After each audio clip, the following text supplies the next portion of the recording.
प्यारे दोस्तों, हमारे ongoing session lectures on camp उसमें आपका मैं हार्दिक स्वागत करता हूं।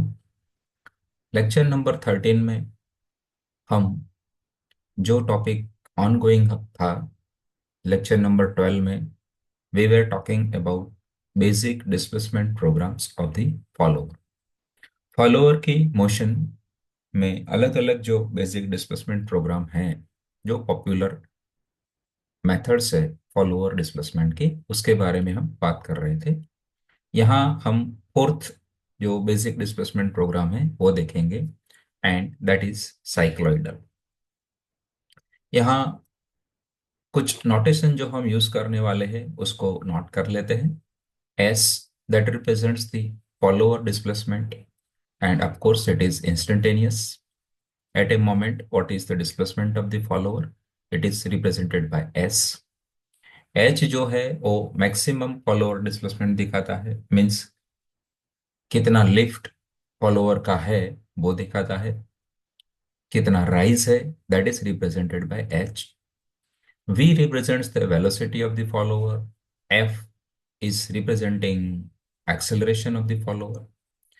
Theta is nothing but the cam rotation angle, and it is instantaneous at a moment, at a particular moment. What is the rotation of the cam? That is represented by theta. And phi represents the cam rotation angle for a particular lift or rise. Now, let us understand first the graphical method of how to represent the cycloidal.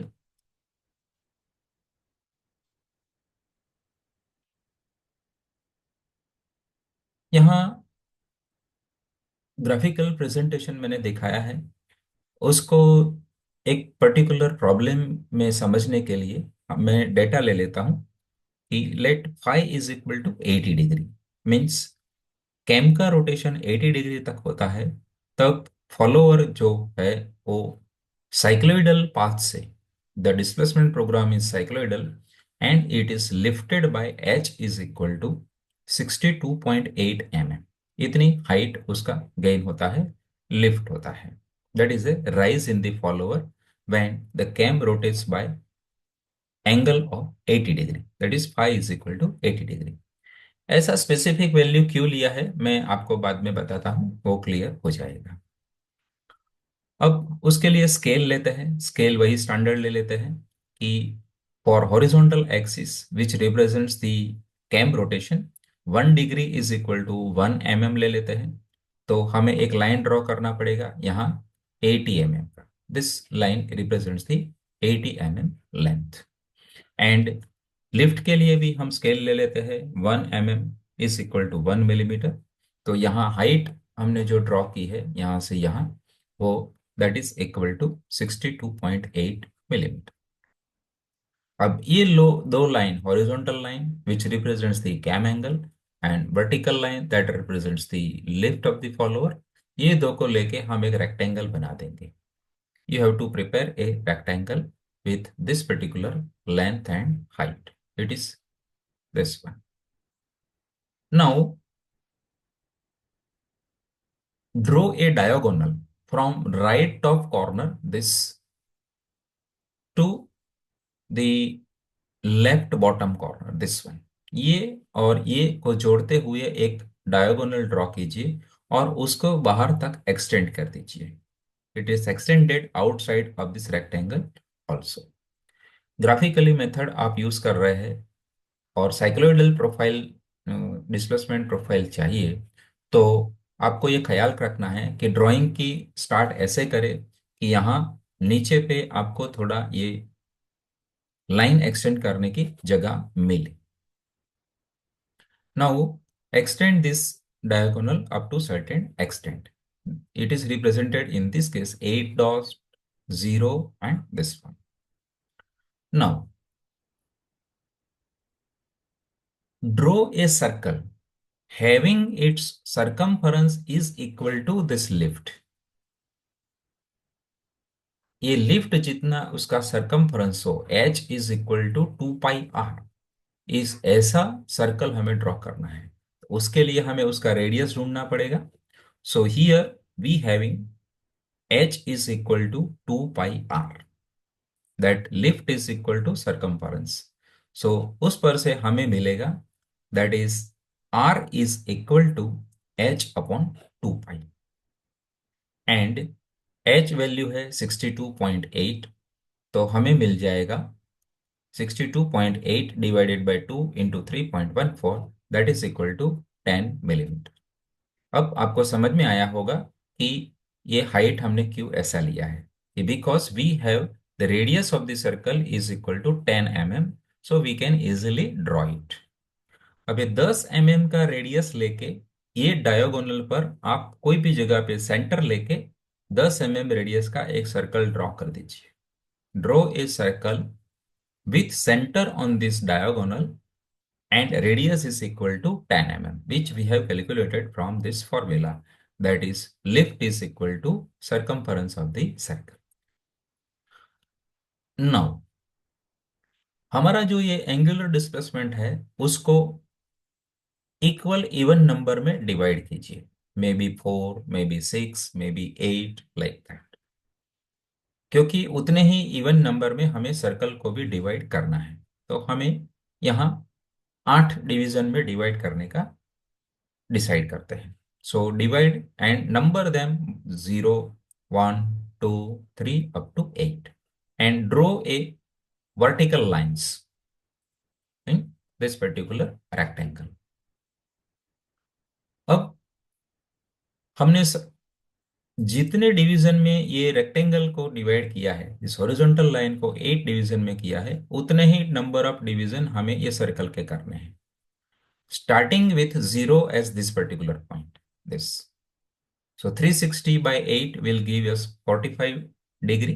तो 45 degree पे हमें point मिलेगा यहाँ 1, 90 पे 2, then again 45 3, then again 45 4, 5, 6, 7 and this will become 8 और it is 0।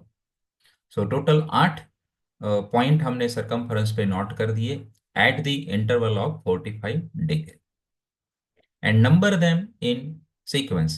Starting from here, it is 0, then this point is 1, then this is 2, this is 3, this is 4 and like that. आपको यहाँ एक बात ख्याल में रखनी है कि ये डायगोनल लाइन जो है वो जरूरी नहीं है कि ये पार्ट पर ही आए। See this third point is away from this diagonal line, similarly this 7 is away from the diagonal line. It is not required to pass from this particular points. It will change as you change the scale of this rectangle. एक phi के लिए जो हमने scale लिया है वो अलग ले लेंगे, तो उसका ओरिएंट मीन्स ये सर्कल का पोजीशन अप डाउन होगा और ये डायगोनल का पास होगा होना वो चेंज हो जाएगा। सो it is not required that it is passing from this point 3 and 7। सो ये आपको ख्याल में रहना चाहिए। अब now consider this point 1 on the circle. ये सर्कल से आप एक प्रोजेक्टर लाइन ड्रॉ कीजिए हॉरिजॉन्टल यहां से, जो ये सर्कल का जो वर्टिकल डायामीटर है दिस वन 26, ये जो वर्टिकल डायामीटर है उसको यहाँ इंटरसेक्ट होगा दिस पॉइंट पे। 1 से आपने प्रोजेक्टर ड्रॉ किया, यहाँ पे आया दिस पॉइंट, ये पॉइंट पे which intersect to this vertical diameter 26। अब यहां से आपको पॉइंट, ये जो है 1 का प्रोजेक्टर यहाँ पे है, यहां से आपको इस डायगोनल को, ये जो हमने डायगोनल ड्रॉ किया था उसको पैरेलल लाइन ड्रॉ करना है। So draw a parallel line from this point which will intersect to this vertical line of first. ये पे एक मार्क जो किया था उसकी वर्टिकल लाइन को यहाँ पे इंटरसेक्ट करता है this point, and mark them 1 dash. ये पॉइंट जो है उसको 1 डैश मार्क कीजिए। I say this is the 1 point. Similarly, now it is point 2. Point 2 तो ऑलरेडी वर्टिकल डायामीटर पे है 2। तो आप यहां से ये जो मेन डायगोनल है रेक्टेंगल का उस पर उसको पैरेलल लाइन ड्रॉ कीजिए।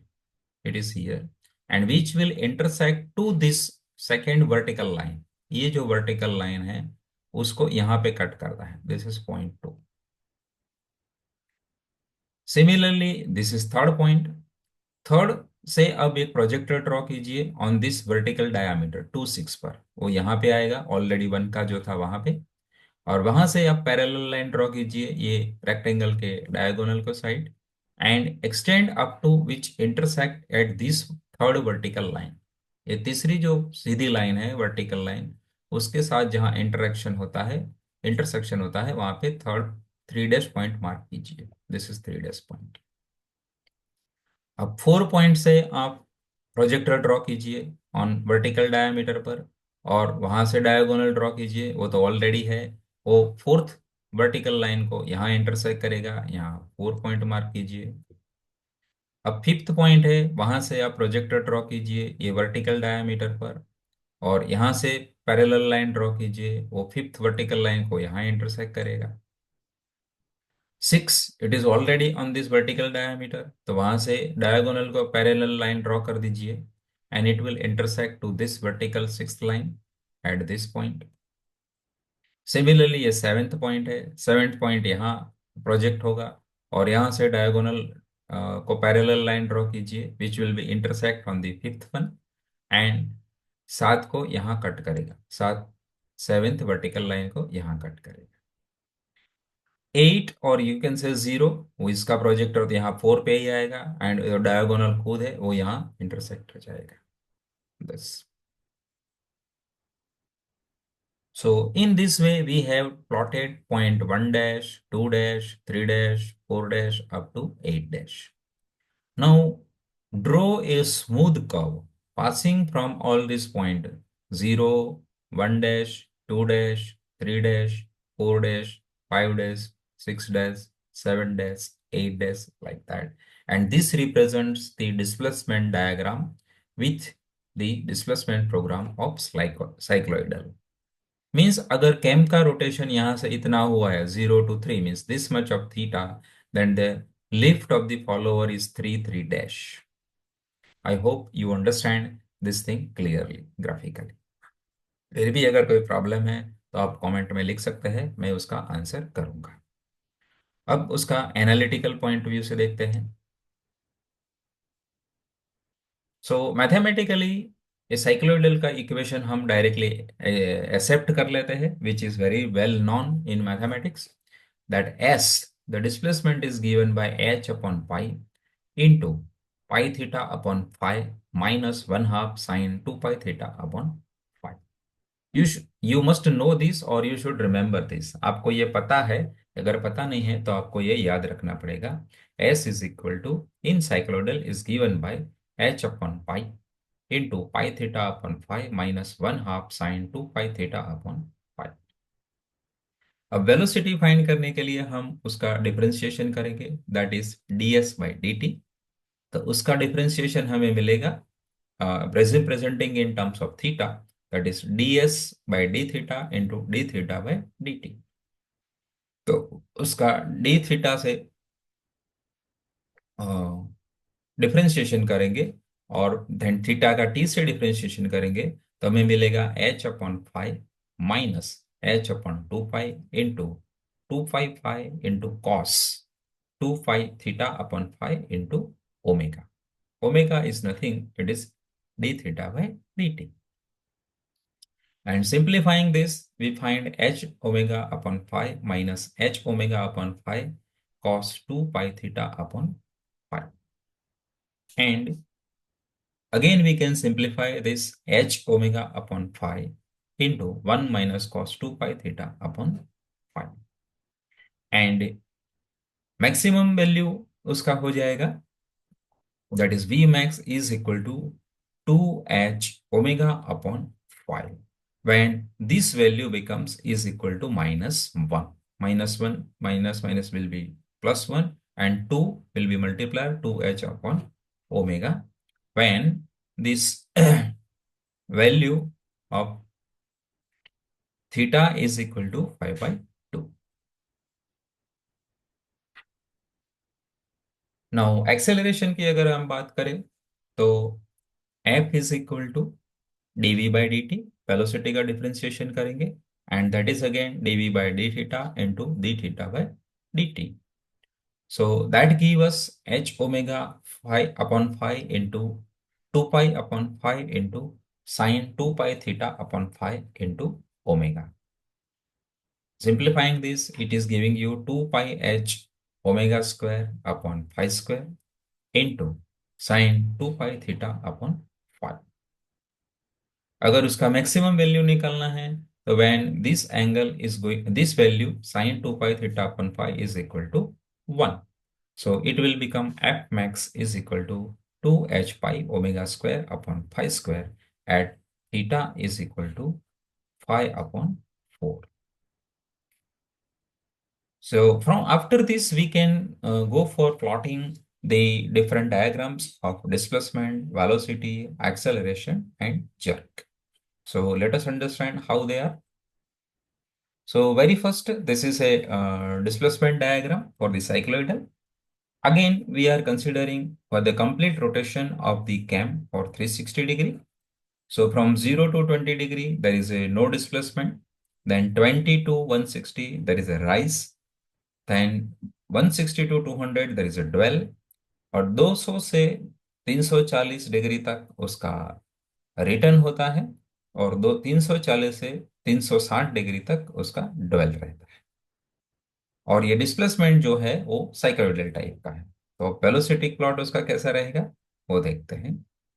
Here the notations are as usual. Phi A means the angle of ascent, delta 1 that is a dwell period, phi D is angle of descent, delta 2 is the again a dwell.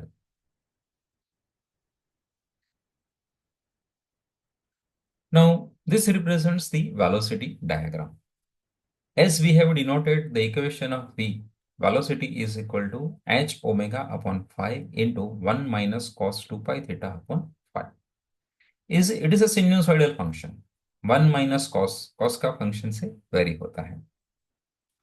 So from starting, when there is a start of displacement, here the velocity rises. When theta is 0, this is going to be cos 0. Cos 0 is equal to 1, and this will be 0. So initially velocity is 0, and as theta increases, this value decreases, and hence velocity becomes maximum. And that is equal to 2h upon phi, and at phi by theta is equal to phi by 2, this velocity is going to be maximum. Means at the half of the rise, theta is equal to phi by 2. At the middle of the rise, the velocity is going to be maximum. So as you see the diagram, the velocity increases, and at phi, at the half, ये 20 degree से 160 degree means total है 140 degree, उसका half 70 degree means 20 to 90, that is 70 degree पे velocity maximum होता है. Again then velocity start decreasing with the same nature. Here it becomes at 0. S यहाँ पे अगर ड्वेल है, फॉलोअर का कोई मोशन नहीं है, तो यहाँ वेलोसिटी 0 रहता है. Again start, there is a change in velocity. तो वेलोसिटी बढ़ना शुरू होता है और वो मैक्सिमम हो जाता है when this phi D becomes half, this theta becomes half of this phi D. Means यहाँ 200 से 340 टोटल 140 डिग्री है, उसमें 70 degree at means at 270 degree the velocity will be maximum. So it is in this way. Again it will decrease continuously in this way. यहाँ मैं दोबारा कहता हूं, जो आगे भी अलग डिस्प्लेसमेंट प्रोग्राम में बताया है, यहाँ वेलोसिटी नेगेटिव साइड ड्रॉ करने का कोई अदर रीजन नहीं है. Only reason is that it represents this kind of behaviour during return. ये राइज के टाइम वेलोसिटी का चेंज है, ये रिटर्न के टाइम वेलोसिटी का चेंज है. So it is clear. Now let us go for acceleration. So ये displacement हो गया, ये वेलोसिटी हो गया. अब एक्सेलरेशन देखते हैं उसके साथ में ही. तो एक्सेलरेशन का फॉर्मूला हमने देखा था, F is equal to 2 pi H omega square upon phi square into sine 2 pi theta upon phi.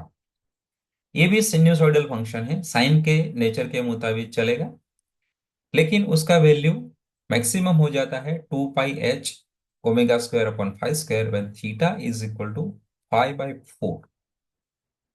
मतलब कि एक 20 से 160 डिग्री तक चलता है, 140 डिग्री तक, उसका आधा मीन 70 डिग्री यहाँ पे वेलोसिटी मैक्सिमम होता है एट 5/2, और उसका भी आधा means at 35 degree, 20 + 35 mean 65 degree पे यहाँ पे उसका एक्सेलरेशन मैक्सिमम होगा।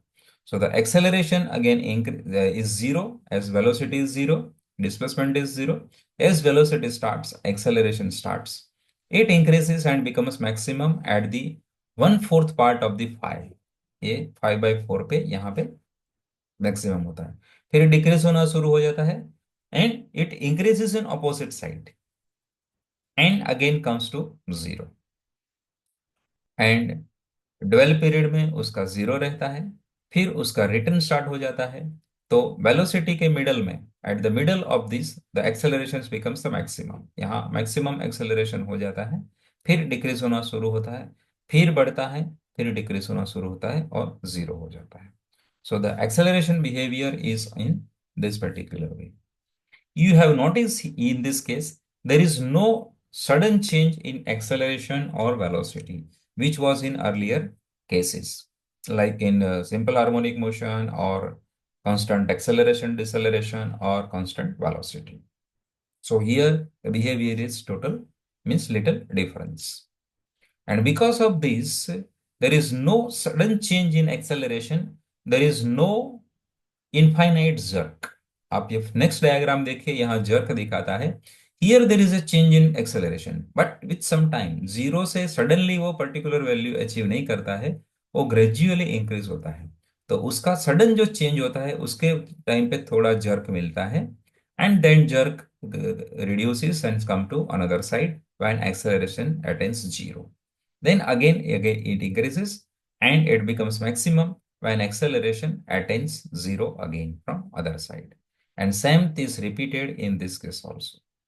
So आप देख सकते हैं कि आगे वाले तीनों केस में एक्सेलरेट जो जर्क मैटर था, rate of change of acceleration वो इनफाइनाइट हो जाता था, लेकिन यहाँ पे वो इनफाइनाइट नहीं हो रहा है। Means in the cases where the cams are rotating at very high speed and cam having some considerable mass, तो उस वक्त जर्क का जो इफेक्ट है वो कंसिडरेबल हो जाता है। तो इनफाइनाइट वैल्यू न पहुंचे उसके लिए साइक्लोइडल प्रोफाइल प्रिफर करना रीजनेबल होता है। So when we are considering the dynamics of the cams, one should go for preferring the cycloidal profile of the cams. So this was about the displacement diagram by cam profile, displacement diagram by the cycloidal cam profile, and I hope everything is clear with this particular. And definitely, if you're having any confusion, any question, you can contact me, you can write me any comment. I will definitely like to respond to you. Thank you for watching.